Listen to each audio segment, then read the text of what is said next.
बघा, मला एक चित्रपट आठवतो, जे की मुळशी पॅटर्न मराठी चित्रपट.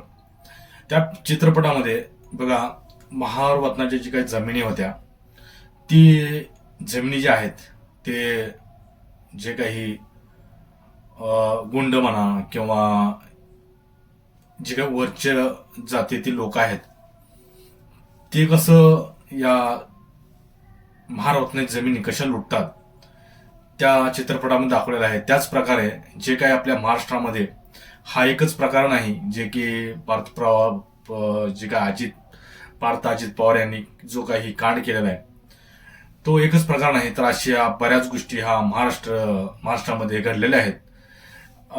आता तर ठीक आहे की लोकांना लिहायला वाचायला किंवा बँकेच्या गोष्टी असू द्या किंवा इतर चेकच्या गोष्टी असू द्या किंवा आता इंटरनेटचा जमा झालेला आहे, पटापट सगळ्या गोष्टी सापडतात. परंतु मागील काही दिवसामध्ये किंवा दिवसामध्ये म्हणण्यापेक्षा मागील काही वर्षामध्ये जे काही 40-50 वर्षाखाली किंवा 30 वर्षाखाली असा काही प्रकार नव्हता. त्यावेळेस तर किती महारत्नाच्या जमिनी किंवा मोठमोठे प्रकल्प मोठ्या शहरामध्ये उभारले असतील, हे आपल्या विचाराच्या आवाक्याच्या बाहेरचं आहे.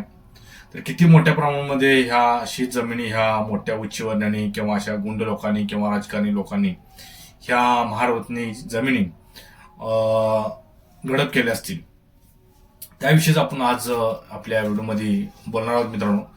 तर तुम्ही जर आपल्या चॅनलमध्ये नवीन असाल तर चॅनलला नक्की सबस्क्राईब करून घ्या.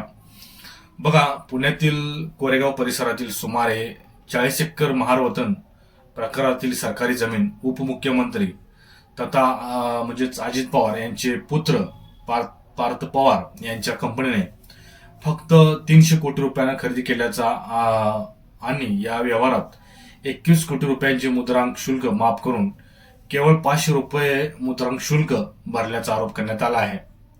या 40 एकर जमिनीचे किमान मूल्यांकन 1800 कोटी रुपये असल्याचा अंदाज आहे. या प्रकरणातील गंभीर अनियमितता आढळून आल्यानंतर पुणे तहसीलदार सूर्यकांत येवले यांना तात्काळ प्रभावाने म्हणजेच निलंबित करण्यात आले आहे. तसेच हवेली क्रमांक 3चे दुय्यम उपनिबंधक रवींद्र तारू यांनाही निलंबित करण्यात आले आहे. हा घोटाळा उघडीस आल्यानंतर राज्याच्या राजकारणात मोठी खळबळ उडाली असून उपमुख्यमंत्री अजित पवार हे चांगलेच अडचणीत आलेले पाहायला मिळालेले आहेत. विरोधकांनी सरकारवर चौबाजूनी टीकेचे भडीमार केला असून या प्रकरणी मुख्यमंत्री देवेंद्र फडणवीस यांनी तातडीने चौकशी आदेश दिले आहेत. शिवसेनेचे उभाटा नेते आणि विधान परिषदेचे माजी विरोधी पक्षनेते अंबादास दानवे यांनी ट्विट करून या प्रकरणाचा चांगलीच वाचा फोडली आहे. पार्थ पवार यांच्या अमेडिया होल्डिंग्स LLP या कंपनीने सरकारकडून 1800 कोटी रुपयाची जमीन फक्त 300 कोटी रुपयांना खरेदी केल्याचा आरोप करण्यात आलेला आहे. या व्यवहारात 21 कोटी रुपयांचे मुद्रांक शुल्क म्हणजेच स्टॅम्प ड्युटी माफ करून 500 रुपये मुद्रांक शुल्क भरल्याचा आरोप आहे. या 40 एकर जमिनीचे किमान मूल्यांकन 1800 कोटी रुपये भरते, तर जास्तीत जास्त कमाल मूल्यांकन 2 ते 3 हजार कोटी रुपयापर्यंत असू शकते, असा आरोप करण्यात आलेला आहे. अवघ्या 1 लाख रुपयाचे भांडवल असलेल्या कंपनीला एवढा मोठा व्यवहार करणं कसं शक्य झालं, असा एक सवाल दानवे यांनी केलेला आहे. कोरेगाव पार्क भागातील ही जमीन मूळ महारवतन प्रकारातील आहे. महारवतन जमिनीबाबत कोणालाही व्यवहार करता येत नाही. कायद्यानुसार जर महारवतनाची जमीन विक्रीची वेळ आलीच तर जमिनीच्या किमतीच्या 75% नजराणा सरकारला देणं आवश्यक असतं. मात्र या नजराण्याचा उल्लेख कागदपत्रात कोठेही नसल्याचा दावा केला जात आहे. जमीनचा व्यवहार हा वरवर शीतल तेजवानी यांच्या पारामोट जी काही इन्फ्रास्ट्रक्चर कंपनी आहे, म्हणजे ज्या कंपनीसोबत म्हणजे ही काही पॅरामाइट इन्फ्रास्ट्रक्चर कंपनी आहे, या कंपनीसोबत एक करार करण्यात आला होता. म्हणजे दिसत आहे सध्या तरी प्रत्यक्षात खरेदी खत गायकवाड आणि जे काही 274 जे काही मालक आहेत यांच्यासोबत अमेडिया कंपनीने केलेले आहे. या संपूर्ण प्रकरणाला गोंधळाचे, भ्रष्टाचाराचे आणि गैरव्यवहाराचे स्वरूप देण्यात आले आहे. मूळ मालक आणि सरकारची फसवणूक करत ही जागा खरेदी करण्यात आल्याचा आरोप सध्या केला जात आहे.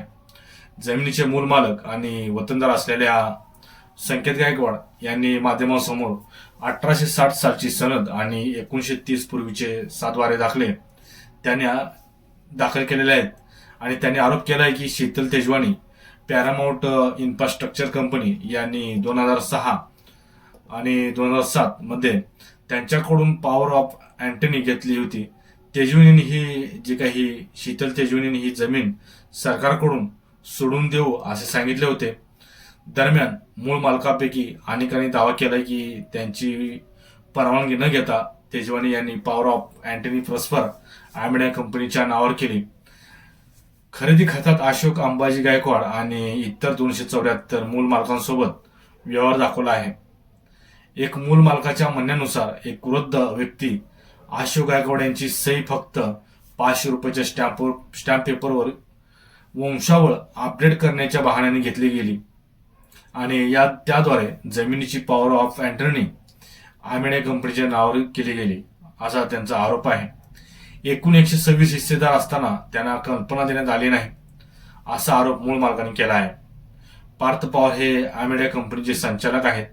या कंपनीत त्यांचे मामे भाऊ आणि आमदार राणा जगजितसिंह पाटील यांचे चुलत भाऊ दिग्विजय पाटील हेही ह्या भागीदार आहेत. ही जमीन खरेदी केल्यानंतर आंबेड्या कंपनी या जमिनीवर IT पार्क उभारणार असल्याची माहिती समोर आली आहे. धक्कादायक बाब म्हणजे बघा, उद्योग संचालनालयाने या IT पार्क उभारणीला फक्त 2 दिवसात मंजुरी दिल्याचे समजते. स्टॅम्प ड्युटी माफ होण्यासाठी कंपनीने माहिती तंत्रज्ञान धोरणाचा लाभ घेतल्याचा दावा करण्यात आला आहे.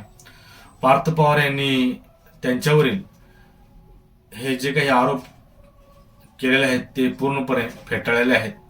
आपण कोणत्याही चुकीचा व्यवहार केलेला नाही किंवा कोणताही गैरप्रकार घडलेला नाही असे ते माध्यमासमोर आले तर नाहीत, परंतु त्यांनी असं म्हटलेलं आहे, माझ्या या व्यवहाराशी दुरान्वये संबंध नाही. मी कोणालाही फोन केला नाही किंवा चुकीच्या कामाला माझे कसलेही समर्थन नाही अशी प्रतिक्रिया सुद्धा राज्याचे उपमुख्यमंत्री अजित पवार यांनी दिली आहे.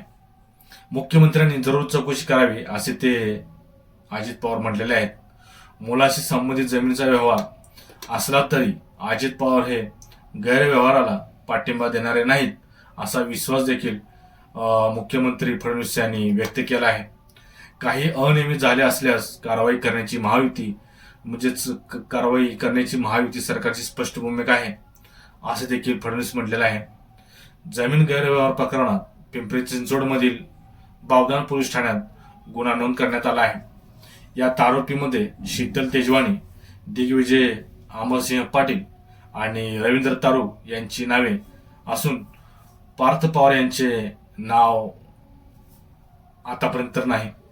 पार्थ पवारवरील आरोपी प्रकरणी खासदार सुप्रिया सुळे म्हणाल्या, पार्थ माझ्या मुलासारखा आहे आणि तो कधीच गैरव्यवहार करणार नाही. माझा पार्थवर विश्वास आहे. कागदपत्र व्यवस्थित तपासायला हवीत. ही सरकारची जमीन असेल तर असे काही होईल, जमिनीचा व्यवहार कसा होईल. पार्थ पवार प्रकरणावर ज्येष्ठ सामाजिक कार्यकर्ते सुद्धा याच्यावरती प्रतिक्रिया दिलेल्या आहेत. बघा, नाजार म्हणाले आहेत की मंत्र्याची मुलं जर असं वागत असतील तर ते दुर्दैवी आहे. मंत्र्याची मुलं जर असं वागत असतील तर त्यात मंत्र्याचा दोष आहे. मुलावर संस्कार महत्वाचे असतात. मुलावर कुटुंबातील संस्कार, घरातील संस्कार, गावातील संस्कार आणि समाजातील संस्कार महत्वाचे असतात असं देखील त्यांनी म्हटलेलं आहे.